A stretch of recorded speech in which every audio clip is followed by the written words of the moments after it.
Assalamualaikum warahmatullahi wabarakatuh. Waalaikumsalam warahmatullahi wabarakatuh. Bismillahirrahmanirrahim. Alhamdulillahi rabbil alamin. Wassalatu wassalamu ala ashrafil anbiya'i wal mursalin, imamil muttaqin, sayyidil ghurril muhajjalin, Sayyidina wa maulana Muhammadin wa ala alihi wa ashabihil mujahidin at-tahirin, amma ba'du. Saudara-saudara kaum muslimin rahimakumullah. Kejadian dan keberadaan kita dalam kehidupan di dunia ini merupakan kejadian dan keberadaan yang terima jadi atau terima beres. Artinya, tidak seorang pun di antara kita yang dahulunya pernah mesen untuk punya potongan seperti yang sekarang ini, punya warna kulit seperti yang sekarang ini, punya bahasa seperti yang sekarang ini. Seluruhnya kita terima jadi. Oleh karena kita terima jadi, maka Allah tidak menilai manusia dari rupa dan potongannya, tidak juga dari harta bendanya. Bersabda Nabi kita, Innallaha la yanzuru ila suwarikum wa amwalikum, walakin yanzuru ila qulubikum wa a'malikum. Sesungguhnya Allah subhanahu wa ta'ala tidak melihat potonganmu, tidak melihat harta bendamu, tetapi yang dilihat dan dinilai oleh Allah subhanahu wa ta'ala tidak lain adalah hati dan amal perbuatanmu. Kenapa rupa yang elok, paras yang cantik tidak dijadikan penilaian utama oleh agama? Pertama, karena yang namanya cantik adalah relatif. Tergantung siapa yang memandang. Yang menurut saya cantik, menurut saudara belum tentu cantik. Dan yang menurut saudara cantik, menurut saya mungkin jelek, enggak ketulungan. Oleh karenanya, di kalangan para ahli cinta ada perbedaan pendapat. Sebenarnya cantik yang bikin orang jatuh cinta atau cinta yang menyebabkan orang jadi cantik? Dua-duanya bisa saja terjadi. Mungkin karena cantik orang lalu jatuh cinta, mungkin sudah kadong cinta biar gempor cantik juga. Tapi yang jelas cantik adalah relatif. Yang kedua, cantik itu temporer, berubah oleh pergeseran masa dan pertukaran waktu. Tidak ada orang makin ke ujung makin cantik. Sekarang dia sedang sweet 17-an, umur 17-an, of course cantik bukan alang kepala. Seluruh yang ada dalam dirinya menjadi syair di kalangan para remaja. Rambutnya katanya ikal berderai, pipinya bak pauh dilayang, lalu janggutnya katanya macam lebah bergantung, alisnya macam semut beriring. Kalau dia senyum orang pada lemes. Itu sekarang 2, 30, 40 tahun yang akan datang, kalau dia senyum mungkin orang lari semua. Cantik itu temporer. Dan yang ketiga, di atas langit masih ada langit lagi. Di atas yang kita anggap cantik, rupanya masih ada yang lebih cantik lagi. Oleh karena itu, penilaian inti dari agama bukan soal potongan, bukan soal harta benda, tapi hati dan amal perbuatan. Alangkah lebih idealnya lagi kalau hati yang baik dan perbuatan yang baik berada pada rupa yang elok juga. Inilah yang dinamakan kecantikan zahir dan batin. Dan ini yang dimiliki oleh Nabi Allah Yusuf alaihi salam yang akan kita bicarakan pada pertemuan kita kali ini. Pantas kalau pada saat kita berdiri di muka cermin, disunahkan kita membaca doa seperti yang diajarkan Nabi. Allahumma kama hassanta khalqi fahassin khuluqi. Ya Allah, sebagaimana telah engkau baguskan rupaku, baguskan juga kiranya akhlak dan budi pekertiku. Supaya kecantikan zahir diiringi dengan kecantikan batin. So apa gunanya zahir yang cantik kalau batinnya berbahaya? Itu yang orang bilang Apa guna katanya berkain batik kalau tidak dengan kebaya? Apa guna berparas cantik kalau melulu bawa bahaya? Saudara-saudara yang saya hormati, Nabi Yusuf alaihi salam diberikan oleh Allah ketampanan zahir dan batin. Artinya, zahirnya beliau memang tampan, batinnya pun memang beliau adalah baik.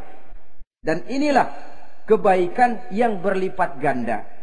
Kadang-kadang ada orang yang tampangnya sederhana saja, tapi batinnya baik. Itu lebih baik ketimbang yang zahir dan penampilannya baik, tapi batinnya rusak. Maka kecantikan yang dianugerahkan Allah dalam kehidupan ini sesungguhnya bukan untuk to show only. Bukan cuma untuk sekedar dipamerkan, jadi kebanggaan. Macam kontes ratu-ratuan yang manfaatnya hampir tidak ada. Kecantikan untuk disyukuri. Kecantikan untuk digunakan kepada hal-hal yang bermanfaat sesuai dengan perintah dari yang memberikan kecantikan itu.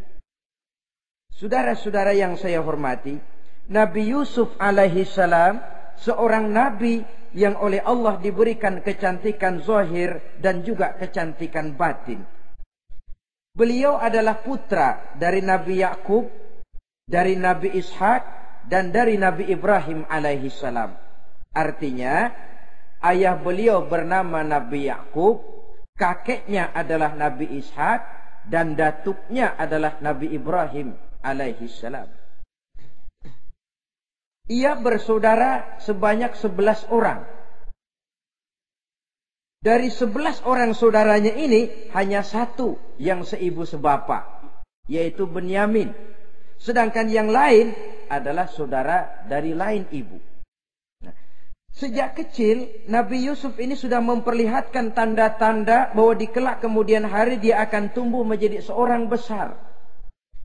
Sebab itu wajar kalau ayahnya memberikan perlakuan yang agak istimewa kepada Nabi Yusuf. Dan ini tentu memancing sifat iri dari saudara-saudaranya yang lain. Apalagi pada satu malam Nabi Yusuf di kala remaja itu pernah mimpi. Mimpi ini beliau ceritakan kepada ayahnya. Kata beliau, "Ya abati, inni ra'aitu ahada asyara kawkaba wasyamsa wal qamara ra'aituhum li sajidin."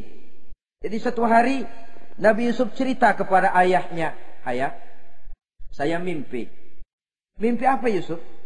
"Saya melihat dalam tidur saya ada 11 bintang, lalu matahari dan bulan. Saya lihat seluruhnya sujud kepada saya." Ayahnya mendengar mimpi ini, mengerti takwil. Lalu pesan kepada Nabi Yusuf, "Yusuf, mimpi ini jangan kau ceritakan kepada saudara-saudaramu. Mereka sudah punya pandangan yang tidak baik kepada dirimu. Kalau ini kau ceritakan, mungkin akan membahayakan bagi dirimu." Sebab rupanya saudara-saudaranya yang lain ini iri hati kepada Nabi Yusuf, yang mempunyai keistimewaan dan mendapat perhatian istimewa juga dari orang tuanya. Saudara, kita tahu ini sesuatu yang wajar dalam kehidupan. Pepatah bilang, likulli zi ni'matin mahsudun. Tiap kali kita mendapat suatu nikmat, bakal ada orang yang hasud, iri hati, dengki.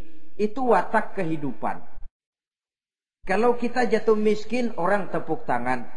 Kalau kita jadi kaya, orang tanya berdukun kemana. Wajar saja. Likulli zi ni'matin mahsudun. Tiap kali kita mendapat suatu nikmat, tentu ada yang hasud, ada yang iri, ada yang tidak senang. Begitu juga halnya dengan saudara-saudara Nabi Yusuf alaihi salam. Dan watak iri hati ini tidak cuma tinggal iri hati, mereka buktikan lewat tindakan konkret. Suatu hari mereka musyawarah, saudara-saudara yang iri ini. Saudara-saudara, bapak kita enggak adil. Masa Yusuf mendapat perlakuan istimewa? Wa nahnu usbah, sedangkan kita ini golongan yang lebih besar. Dari 12 orang anaknya, masa cuma satu Yusuf yang mendapat perlakuan lebih istimewa? Kita ini yang 11 dianggap angin apa? Nggak adil abah kita ini. Iya, tapi caranya bagaimana? Apa kita omelin bapak? Jangan. Habis Yusuf singkirin. Kalau Yusuf nggak ada, kan anaknya tinggal kita. Praktis perhatiannya seluruhnya akan tercurah kepada kita. Nah, saya ingatkan bahwa hasud sering mendorong orang untuk melakukan segala macam cara. Artinya orang itu kalau sudah dibakar sifat dengki, iri hati, dia rela melakukan apa saja. Pertama, agar nikmat yang ada pada diri orang lain hilang. Yang kedua, supaya nikmat itu pindah kepada dirinya. Andai kata tidak pindah kepada dirinya, ya hilang sajalah. Jangan orang lain yang dapat nikmat. Ini watak hasud. Ingin nikmat orang lain pindah kepada dirinya, atau hilang walaupun tidak pindah kepada dirinya, tapi yang bersangkutan tidak lagi mendapat nikmat.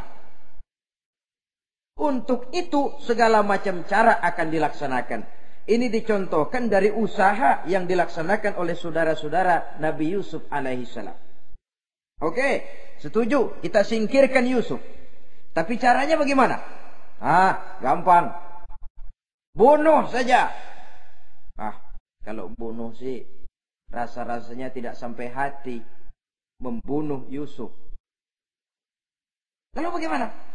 Kita kucilkan saja dia. Kita asingkan dari sini, kita buang jauh-jauh supaya dia tidak ada lagi kelihatan dalam pandangan Abah. Kalau dia sudah tidak ada dalam pandangan Abah, yang dilihat cuma kita dan seluruh kasih sayangnya akan tercurah kepada kita semua. Nah, setujulah kalau itu. Caranya nanti kita atur belakangan. Jadi satu hari permisilah saudara-saudaranya ini kepada Nabi Yakub. Abah, kami permisi mau pergi main-main dan Yusuf akan kami ajak. Kata Nabi Yakub, saya khawatir. Nabi Yakub sudah melihat gelagat yang tidak baik. Sudah ada semacam firasat. Saya khawatir kalau Yusuf kau bawa, nanti dia akan kena celaka atau dimakan oleh serigala, sedangkan kamu nanti akan lalai. Kata anak-anak yang lain, percaya dah Pak, saya akan jaga. Saya kan saudaranya, masa tega membiarkan Yusuf celaka atau dimakan serigala. Pokoknya aman, sip dah.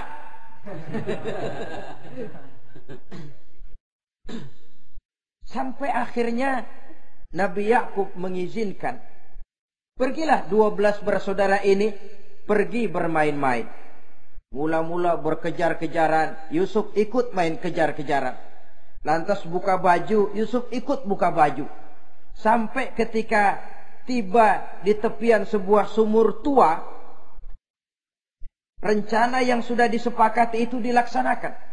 Nabi Yusuf diangkat beramai-ramai, digotong, lalu dimasukkan, diceburkan ke dalam sumur mati itu. Kemudian baju Nabi Yusuf itu mereka basahi dengan darah kambing.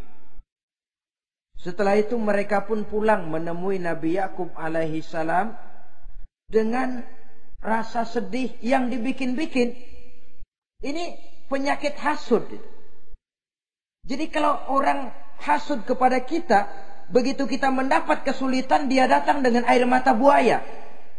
Belaga sedih, belaga ikut berduka cita, padahal sih hatinya sorak. Padahal batinnya girang bukan main. Pak, saya ikut berduka cita, Pak, saya ikut sedih. Padahal hatinya biar mampus loh. Ini yang dilakukan oleh saudara-saudara Nabi Yusuf. Mereka datang dengan air mata berurai, nangis, Abah.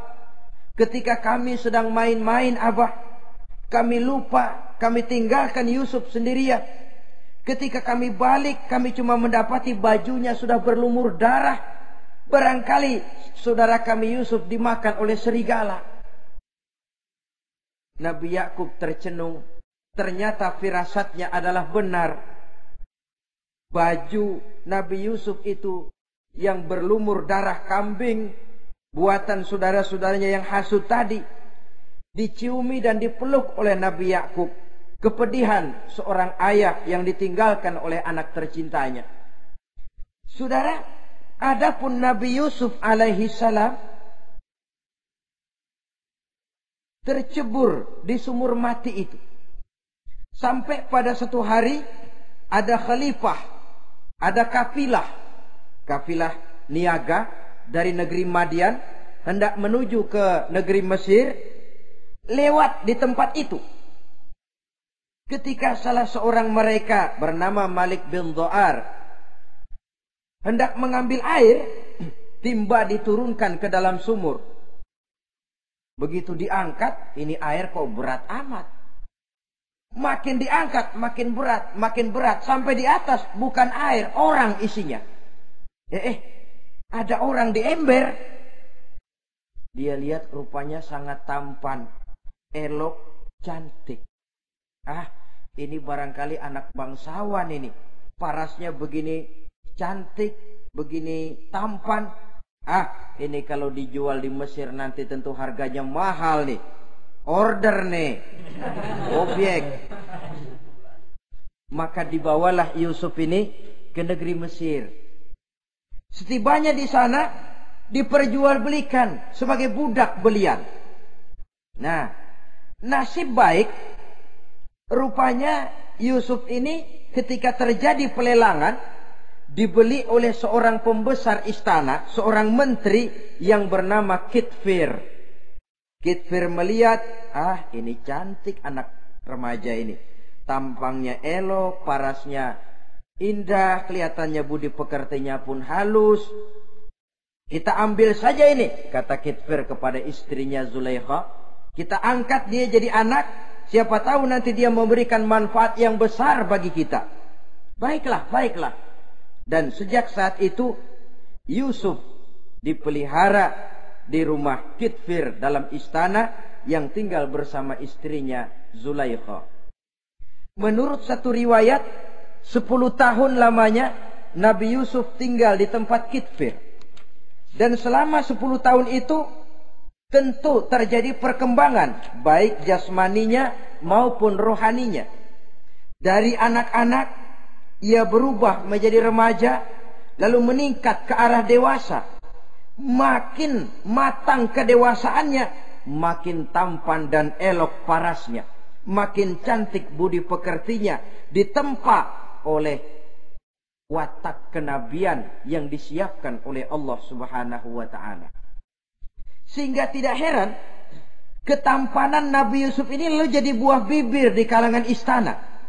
Tidak cuma anak perempuan bangsawan, tidak cuma istri para penguasa, sampai kepada kelompok orang awam selalu berandai-andai, kalau saja andai kata umpama saya bisa berdampingan dengan Yusuf, kalau saja. Kata-kata kalau saja ini keluar dari perempuan-perempuan yang melihat Yusuf alaihissalam. Dan yang unik, kecantikan Nabi Yusuf itu, kalau dia berdampingan dengan orang yang jelek, si jelek ini ikut sedikit cantik. Biasanya kan kalau ada orang ganteng duduk berdampingan sama orang jelek, yang ganteng makin kelihatan kegantengannya, yang jelek makin demek. Itu biasanya. Tapi kecantikan Nabi Yusuf ini tidak mengangkat orang lain. Nah, rupanya yang tertarik kepada ketampanan Nabi Yusuf ini tidak cuma perempuan-perempuan lain, juga termasuk Siti Zulaikha, istri daripada Kitfir, yang merupakan ibu angkatnya. Kalau pada mulanya Zulaikha merawat Nabi Yusuf sejak kecil dengan harapan nanti akan membawa manfaat, setelah dilihatnya makin lama makin tampan, makin lama makin cantik, makin lama makin rupawan, berubah rupanya rasa kasih sayang seorang ibu menjadi kasih sayang seorang perempuan kepada laki-laki. Dia merindukan saat-saat di mana dia bisa mencurahkan rasa hatinya itu kepada Nabi Yusuf alaihi salam. Hampir-hampir nyaris Zulaikha ini, kalau istilah anak muda barangkali, siang jadi kenangan, malam jadi impian. Kemanapun dia pergi, bayangan Yusuf juga yang selalu menggodanya. Selalu ditunggunya saat-saat yang mungkin untuk dia bisa menyampaikan hasrat hatinya kepada Nabi Yusuf alaihi salam. Dan saat itu pun datang. Satu hari Kitfir harus menghadiri persidangan negara. Rumah besarnya lenggang, para pembantu kebetulan tidak seorang pun ada di dalam. Inilah saat yang ditunggu-tunggu oleh Zulaikha.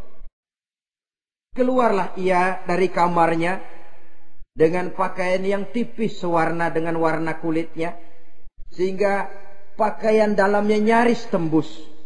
Dengan langkah yang diatur sedemikian rupa, memancing rangsangan, ia datang menghampiri Yusuf alaihi salam. Lalu dengan suara lemas memelas, ia pun memanggil Yusuf. Ada apa tuanku? Sini yang. Kalau bahasa kita. Melihat mendengar suaranya yang lain dari hari-hari biasa. Apalagi melihat pakaian Zulaikha yang begitu tipis. Jantung Nabi Yusuf berdetak sangat cepat. Darah mengalir dengan cepat. Maklum, beliau juga manusia laki-laki normal terlepas dari kenabiannya. Jantungnya dak-dik-duk. Kemari Yusuf, sini. Ada apa tuanku? Sudah lama Yusuf. Lama apa tuanku? Saya memendam rindu kepadamu Yusuf. Siang malam engkau juga yang jadi tumpuan harapan saya. Kemanapun saya pergi seakan wajahmu juga yang saya lihat Yusuf. Tidur saya jadi tak nyenyak. Makan saya tak pernah membawa kekenyangan Yusuf. Tidur yang biasanya mendatangkan semangat seolah semuanya pergi meninggalkan saya Yusuf. Hembusan sepoi pagi mengusap bunga merekah dalam taman yang biasanya membawa keindahan, semuanya telah berganti dengan keindahan wajahmu Yusuf. Sinilah sebentar, penuhi hasrat hati saya. Saya segan tuanku. Segan kenapa Yusuf? Saya tidak mau mengkhianati tuan saya yang telah berbuat baik kepada saya. Apakah saya juga tidak pernah berbuat baik kepadamu? Benar, tuan juga berbuat baik kepada saya. Tapi pantang saya mengkhianati majikan saya. Yusuf, sekarang kesempatan yang baik. Kitfir, suami saya, sedang menghadiri persidangan penting di negara, di istana, dan rasanya akan lama dia baru kembali. Sementara para pembantu kita tidak ada di sini. Saya malu tuanku, saya segan. Malu kepada siapa? Tidak ada yang tahu, tidak ada yang lihat. Allah. Saya takut, saya malu kepada Allah tuanku. Padahal kalau menurut ukuran hati, Quran menjelaskan walaqad hammat bihi wa hamma biha. Sebenarnya Zulaikha cinta kepada Yusuf, Yusuf pun senang kepada Zulaikha. Saat itu iblis sibuk bukan main memasang jerat, pasang besi berani biar pada nyetrum.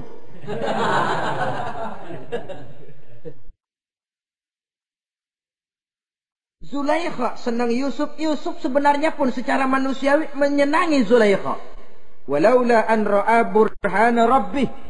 Tapi Yusuf ketika itu melihat larangan Allah, peringatan Allah. Seolah-olah dia lihat Allah mengatakan, Yusuf, ini letter S. Dilarang parkir di sini.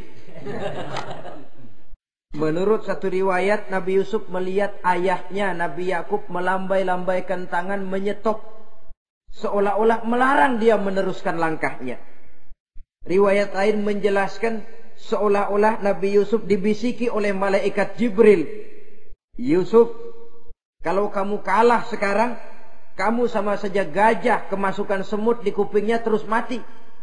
Tapi kalau kamu menang, kamu adalah gajah yang tidak terkalahkan. Ada semut mati oleh, ada gajah mati oleh semut. Alangkah memalukan. Binatang yang begitu besar jatuh hanya oleh binatang yang begitu kecil. Artinya apa? Kau akan jadi orang besar Yusuf. Apakah harus gagal dan jatuh cuma karena bujuk rayu seorang perempuan macam ini? Satu riwayat menjelaskan semacam itu. Sehingga mantap Yusuf, maaf tuanku, saya malu kepada manusia, saya malu kepada majikan, tapi saya lebih malu lagi kepada Allah. Saat ini majikan tidak tahu, orang seorang pun tidak ada yang lihat, tapi Allah pasti lihat. Itu yang saya malu. Ah Yusuf, jangan sok kalem sob. Mumpung situasi mengizinkan, mubazir nih. Zulaikha pun berangkat pergi ke tempat pembaringan, ke tempat tidur. Lalu dengan pose yang merangsang, aduhai, melambai-lambaikan tangannya, hai talak, Yusuf sini, Yusuf kemari. Nabi Yusuf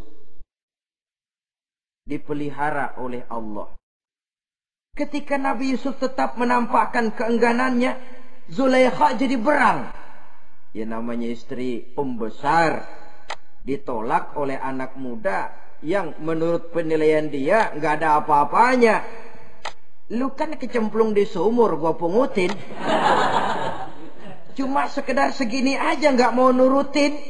Kebangetan amat. Bukan Zulaikha kalau nggak nekat. Dia bangun dari pembaringannya, gemas, dia hampiri Yusuf. Kalau cara kita diunyeng Yusuf itu. Dipaksa Nabi Yusuf berlari ke arah pintu. Ditarik bajunya dari belakang oleh Zulaikha. Sobek belakang bajunya ini. Begitu baju sobek, pintu terbuka. Kitfir, suami Zulaikha, datang. Orang Arab bilang yumsak mablul, ketangkep basah. Ketangkep basah. Merah padam muka Zulaikha. Sementara Kitfir pun matanya merah. Tapi Nabi Yusuf tenang-tenang saja. Ya wong nggak salah. Tenang-tenang saja Nabi Yusuf. Bukan tenang karena pengalaman. Tenang karena memang tidak berbuat yang negatif. Kadang-kadang ada juga yang tenang tapi pengalaman. Oh buaya itu. Sudah ketahuan kepentok, ketangkep hansip, anteng aja. Itu bukan nggak salah, badak. Nabi Yusuf tenang karena memang tidak berbuat salah apapun. Nabi Yusuf tenang karena yakin dirinya benar. Sehingga mantap menghadapi kedatangan Kitfir yang sangat tiba-tiba itu. Adapun Zulaikha ketika melihat suaminya berdiri di muka pintu, cepat-cepat dia berubah siasat. Inilah salah satu kelihayan makhluk bernama perempuan. Dia pandai bersalin rupa, dia pandai bermain minyak di atas air.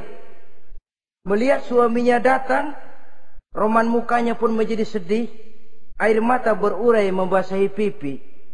Papa katanya. Apa balasan bagi orang yang mau menistakan istri papa?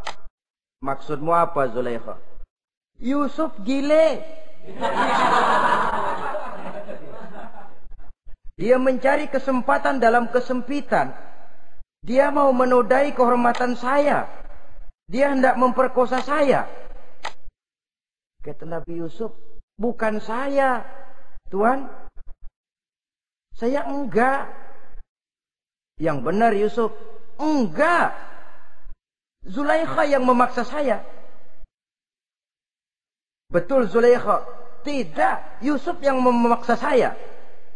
Sampai akhirnya salah seorang dari isi rumah itu memberikan jalan keluar. Tuan Kitfir, begini saja. Sulit memang untuk dilacak kebenarannya. Cuma periksa saja baju Yusuf. Kalau bajunya sobek di belakang, Yusuf benar, Zulaikha salah. Kalau baju Yusuf sobeknya di depan, Zulaikha yang benar, Yusuf yang salah. Nah, apa artinya itu? Kalau bajunya sobek di belakang kan artinya Yusuf kabur, ditarik dari belakang. Tapi kalau bajunya sobek di depan, itu artinya Zulaikha nyakar-nyakarin baju Yusuf dari depan. Lihat saja, pokoknya kalau bajunya sobek di belakang, Yusuf benar, Zulaikha salah. Kalau baju Yusuf sobek di depan, Yusuf salah, Zulaikha benar. Ketika diperiksa, dicek bajunya, betul sobek di belakang. Artinya Yusuf benar, Zulaikha yang salah. Kata Kitfir, Zulaikha, jelas sudah bagaimana kejadian yang sebenarnya. Oleh karena itu, bertaubatlah kamu kepada Allah. Dan kau Yusuf, jangan ceritakan peristiwa aib ini kepada siapapun. Untuk menjaga nama baik kita bersama. Baik, Tuan.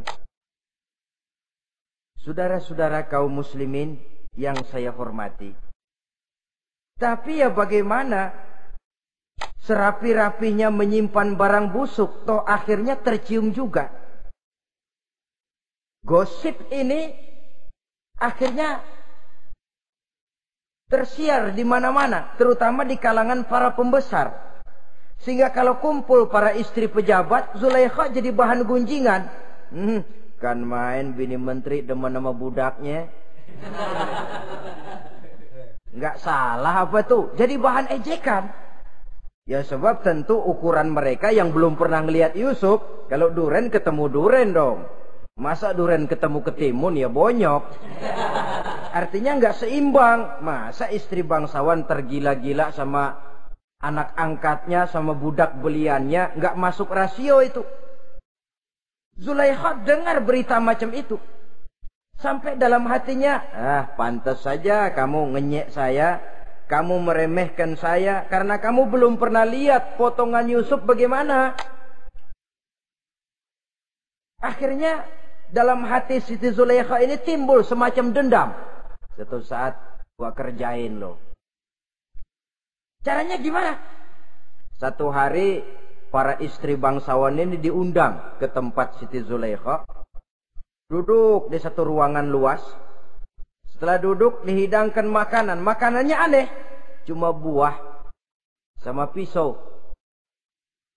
Ketika buah dan pisau sudah siap, satu orang satu. Ketika mereka sedang mengupas buah itu, Zulaikha berkata kepada Nabi Yusuf, Yusuf, kau jalan dari sini ke sana, melintas. Kayak peragawati gitu. Untuk apa Tuhan? Pokoknya jalan aja dah. Nabi Yusuf jalan. Sejak beliau melangkah ke ruangan itu, semua mata perempuan-perempuan bangsawan yang lagi ngupas buah, semuanya tertuju kepada Yusuf. Ada yang matanya emang belok, makin belok. Ada yang ngeliatin campur mulutnya menganga. Apa kata mereka? Falamma ra'ainahu akbarnahu wa qatta'na aydiyahunna wa qulna hasya lillah ma hadza bashar in hadza illa malakun karim. Falamma ra'ainahu, ketika perempuan-perempuan itu melihat Yusuf, akbarnahu, mereka agungkan Yusuf. Wa qulna hasya lillah, mereka bilang, ini sih bukan orang nih. Ini malaikat nih. Bukan orang. Nah, orang segini cakepnya. Artinya belum pernah mereka lihat paras yang secantik dan setampan itu. Akibatnya apa? Nggak berasa mau motong buah keiris tangan. Rata-rata perempuan yang ada di situ tangannya pada luka. Kenapa? Mau motong buah, mata kemana, mulut kemana, tangan kepotong. Melihat itu semua, Zulaikha puas. Nah, kamu baru melihat sekejap. Bagaimana saya yang siang malam melihat Yusuf? Bagaimana saya yang tiap saat hidup bersamanya? Bagaimana saya nggak merindukan dia? Ente yang baru pernah ngelihat sekelebatan udah motong tangan. Saya yang tiap hari sama-sama dia nggak celeng juga udah pantas. Saudara-saudara kaum muslimin yang saya hormati. Akhirnya untuk menjaga nama baik keseluruhannya, Nabi Yusuf pun mengalah. Karena berita ini sudah tersiar, Yusuf dipojokkan, tidak cuma sekedar dipojokkan, beliau dimasukkan ke dalam penjara. Tapi apa kata beliau? Rabbi sijnu ahabbu ilayya mimma yad'unani ilai. Ya Allah, kalau memang karena resiko penolakan saya terhadap ajakan Zulaikha menyebabkan saya harus masuk penjara, penjara lebih saya sukai, penjara lebih saya cintai ketimbang ikut kemauan Zulaikha. Saudara-saudara, kadang-kadang kita berpikir, kalau kesempatan itu datang kepada kita, mampukah kita menjatuhkan pilihan seperti pilihan Nabi Yusuf ini? Lebih baik penjara ketimbang mengikuti bujuk rayu perempuan untuk melakukan perbuatan yang menyeleweng ini. Ini yang dipilih oleh Nabi Yusuf. Tegar. Kalau memang sebagai resikonya saya harus masuk penjara, penjara lebih saya cintai, penjara lebih saya suka daripada mengikuti bujukan Zulaikha. Teguh karena suatu prinsip. Bukankah dalam perjuangan menegakkan akidah, kadang kita mendapat piala, tapi tak jarang kita berhadapan dengan penjara. Kadang kita disanjung, kadang kita dicaci. Itu romantika perjalanan dari yang namanya perjuangan. Tapi pilihan harus ada. Ketimbang ikut bujuk rayu perempuan yang mengajak melakukan perbuatan serong, penjara lebih saya cintai. Sudah pada saat hendak diajak tidak ada yang melihat, beliau menolak. Akibat penolakannya pun masuk penjara, tapi penjara lebih menyenangkan hatinya. Ketimbang hidup merdeka, tapi jiwa terpenjara.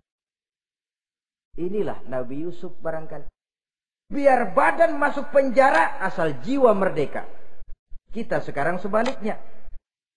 Jiwa terpenjara tidak jadi soal, asal badan merdeka. Maka jiwa kita sering dijajah. Entah dijajah harta, entah dijajah pangkat dan jabatan, entah dijajah iblis. Jiwa kita yang terpenjara, sementara badan kita merdeka. Nabi Yusuf tidak. Biarlah badan di penjara, asal jiwa merdeka untuk menegakkan sesuatu yang hak. Saudara-saudara yang saya hormati, adapun di dalam penjara itu, Nabi Yusuf satu sel dengan 2 orang bekas pelayan istana yang dituduh menaruh racun ke dalam hidangan yang hendak disajikan kepada raja. Yang satu tukang ngatur minuman, yang satu tukang ngatur makanan untuk raja. Siapa yang naruh racun nggak jelas, tapi dua-duanya ditahan. Sampai satu malam, teman satu sel ini dua-duanya ngobrol kepada Nabi Yusuf. Yusuf, kami ini dipenjara karena dituduh menaruh racun ke dalam hidangan yang dihidangkan kepada baginda raja. Siapa yang salah, kami sendiri tidak tahu. Saya enggak ngerasa naruh racun, kata yang tukang ngatur minum. Saya juga enggak, kata yang tukang ngatur makan. Sampai satu malam mimpi. Mimpi itu diceritakan kepada Nabi Yusuf. Kata yang tukang ngatur minuman, Yusuf, saya mimpi. Saya memeras anggur, lalu menghidangkannya kepada baginda raja. Apa arti mimpi saya? Kata yang tukang hidangin makanan, kalau saya Yusuf, saya ngimpi menjunjung roti di atas kepala saya, itu roti dipatokin burung. Apa arti mimpi saya? Saudara-saudara, Nabi Yusuf tersenyum. Adapun kamu yang mimpi memerah anggur, kamu akan keluar dari penjara bebas dan akan kerja lagi di istana. Adapun kamu yang mimpi menjunjung roti dipatokin burung, kamu akan dihukum mati, disalib, dan kepalamu akan dipatokin oleh burung. Ini tukang roti ngotot, bisa aja lu ah. Ya lempengan apa ramalannya? Ya bukan soal bisa nggak bisa, lihat aja kenyataannya. Cuma kepada kamu yang tukang ngatur minuman, saya pesan, kalau nanti kamu bebas kembali di istana raja, tolong ceritakan ihwal saya kepada baginda raja ini. Saya mendekam di penjara ini tanpa berbuat salah apapun. Baik, insya Allah Yusuf. Dan ketika persidangan memutuskan seperti tepat yang diramalkan Nabi Yusuf, Si tukang menghidangkan makanan dihukum mati, si tukang menghidangkan minuman kembali kerja di istana. Tapi begitu kerja, dia lupa sama pesan Nabi Yusuf. Itu biasanya watak orang memang begitu. Kalau dalam keadaan kepepet, macam-macam janjinya. Begitu keadaannya longgar, lupa sama janjinya. Sehingga ada pepatah katanya, nolongin anjing kejepit. Waktu kejepit, kaing-kaing minta ditolongin. Begitu udah rapi ditolongin, yang nolongin bisa digigit. Saudara hadirin yang saya hormati, sampai bertahun-tahun Nabi Yusuf mendekam dalam penjara. Tapi itulah yang menambah kedewasaannya. Maka orang beriman ya, yang mantap nilai imannya, tempat tidak jadi soal. Kadang-kadang dia merasakan penjara lebih indah dari alam terbuka. Banyak orang-orang beriman yang justru di penjara menghasilkan karya-karya besar. Kita tahu misalnya almarhum Hamka justru di penjara bisa menyelesaikan tafsir Al-Azharnya. Salah satu karya besar pujangga terkemuka ini. Macam Hasan Al-Banna, Abdul Qadir Auda, dan banyak lagi tokoh-tokoh Ikhwanul Muslimin merasakan justru penjara itu bagaikan sorga. Kenapa? Mereka yakin di penjara untuk sesuatu yang benar. Maka tempat tidak pernah jadi masalah. Kalau jiwa merdeka puluhan tahun mendekam di penjara, tidak akan merupakan satu rasa yang lama. Kenapa? Jiwa tidak bisa dibatasi oleh ruangan 2x3 meter. Jiwa yang merdeka tidak bisa dibatasi dengan teralis besi. Jiwa yang merdeka tidak bisa dibatasi dengan dinding tembok yang tebal. Jiwa yang merdeka mengembara, melanglang buana, mencari idealisme yang ada dalam dirinya. Itu yang dirasakan oleh Nabi Yusuf alaihissalam. Untungnya satu malam raja ngimpi. Untungnya ini, ngimpinya luar biasa. Ada 7 ekor lembu gemuk-gemuk, makanin 7 ekor lembu yang kurus-kurus. Lalu ada 7 batang gandum yang isinya gemuk-gemuk. Ada 7 batang gandum yang sudah layu-layu. Nah, pagi-pagi ini seluruh dukun-dukun istana dikumpulin. Para ahli nujum apel menghadap baginda raja. Nujum, dukun, ada apa Tuan Raja? Tadi malam saya ngimpi. Ada 7 ekor lembu gemuk-gemuk memakan 7 ekor lembu yang kurus-kurus. Coba takwilkan apa arti mimpi saya itu. Dukun kata, baru tumben nih, ku dengar mimpi begini. Kata Nujum ditanya Nujum godek. Ah, Tuan Raja itu mah kembang tidur aja kali ah. Tidak seorang pun yang mampu mentakwilkan arti mimpi baginda. Sampai tukang minuman dengar lapor. Tuan Raja, ada apa? Mas. Saya waktu di penjara, ada seorang anak muda namanya Yusuf. Dia mentakwilkan mimpi saya dan pas seperti takwilnya. Ah, panggil Yusuf. Dipanggil Yusuf. Kain pintu penjara. Masuk tukang anggur, tukang minuman ini. Yusuf, ente, iya. Kemana aja? Itu dia Yusuf, kelupaan. Iya, kalau kelupaan sehari 2 hari barangkali bisa ditolerir. Kelupaan bisa tahunan. Cuma begitu dengar ada mimpi, pikir tukang minuman. Ah, kali aja ini Yusuf bisa takwilkan, kan jasa saya nemuin Raja sama Yusuf kan. Komisi lumayan. Begini Yusuf, baginda Raja mimpi begini-begini. Barangkali kau bisa takwilkan, kau dipanggil menghadap Tuan Raja. Berangkatlah Yusuf menghadap Tuan Raja. Sesampainya di sana, mohon maaf Tuan Raja. Menurut takwil saya, arti mimpi Tuan Raja itu akan datang satu masa di mana 7 tahun lamanya negara ini subur, makmur, aman, tentram, gemah, repah, loh jenawi, toto tentrem, kertora harjo. Tapi akan datang setelah itu 7 tahun lamanya di mana musim kemarau membahana, tanah menjadi kering, panen gagal, rakyat diancam kelaparan. Dan kita harus siap-siap untuk itu. Itu takwil mimpi Tuhan. Caranya bagaimana, Yusuf? Mengatasi krisis kelaparan ini. Ya, kita bikinlah gudang-gudang untuk menyimpan makanan. Kalau lagi panen jangan mumpung. Ingat pada suatu saat kita akan paceklik. Sehingga kata orang-orang tua dulu, kalau lagi sehat, ingat dong, bakalan sakit. Kalau lagi kaya, ingat dong, bakalan miskin. Semuanya itu milik daripada kehidupan. Tidak ada orang yang ketawa terus dalam hidup.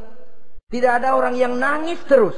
Semuanya silih berganti, datang pergi, patah tumbuh, hilang berganti. Dunia hari ini bikin kita ketawa, besok dia buat kita menangis. Hari ini dibuatnya kita senyum, besok dibuatnya kita berurai air mata. Hari ini dijadikannya kita kaya, besok dijadikannya kita kere. Pantas kalau orang bilang wamal hayatud dunya, Allah mengatakan wamal hayatud dunya illa lahwun wa la'ib.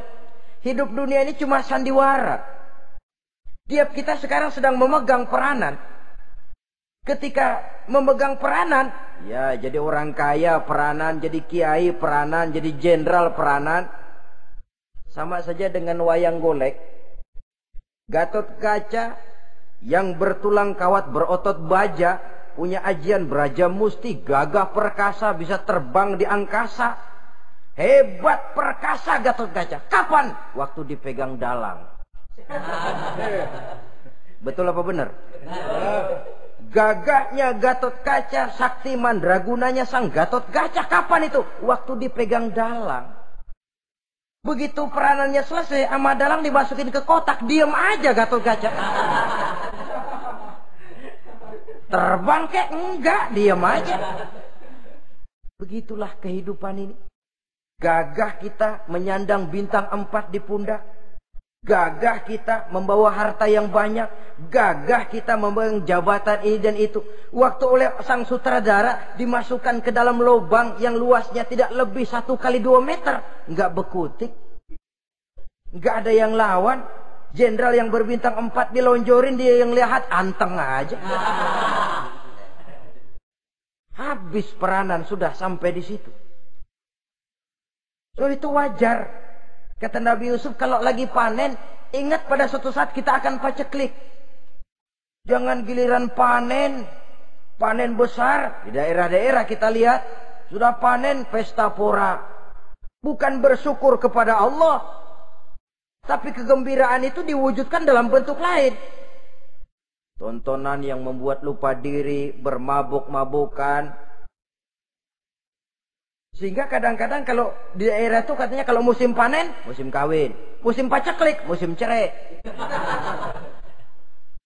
Saudara-saudara kaum muslimin yang saya hormati. Karena itu dalam satu hadis Nabi ingatkan, ta'arraf ilallah firraha ya'rifka fisyiddah. Ingatlah kepada Allah di waktu kamu senang, supaya Allah ingat kepadamu waktu kamu susah. Kalau waktu senang kita lupa kepada Allah, ya wajar. Kalau waktu susah Allah juga lupain kita. Dalam terjemahannya dengan kehidupan beragama, wa man a'rada an zikri fa inna lahu ma'isyatan dhanka wa nahsyuruhu yaumal qiyamati a'ma. Siapa yang berpaling daripada peringatanku, kata Allah, aku akan berikan dia penghidupan dan kehidupan yang sempit. Sempit itu apa lalu tidak punya duit? Punya duit. Apa tidak punya harta? Banyak harta. Tapi banyaknya harta, tumpukan duit tidak membuat hatinya makin luas. Tidak membuat hidupnya makin lapang. Sempit, sempit, dan sempit. Itu azab. Yang paling celaka, wa nahsyuruhu yaumal qiyamati a'ma. Di akhirat kami kumpulkan dia bersama orang-orang buta. Allahu Akbar. Di padang mahsyar, dikala orang sibuk, pusing dengan urusan masing-masing, buta lagi. Yang enggak buta aja pusing. Mereka teriak-teriak, qala rabbi lima hasyartani a'ma wa qad kuntu basira. Ya Allah, kenapa kami buta padahal waktu di dunia kami melihat? Allah jawabnya enak aja, kadzalika atatska ayatuna fanasitaha wa kadzalika al-yauma tunsa. Rasain deh lo. Dulu waktu di dunia datang peringatanku pada belaga pilon. Kamu lupakan, sekarang juga pantas kamu dilupakan.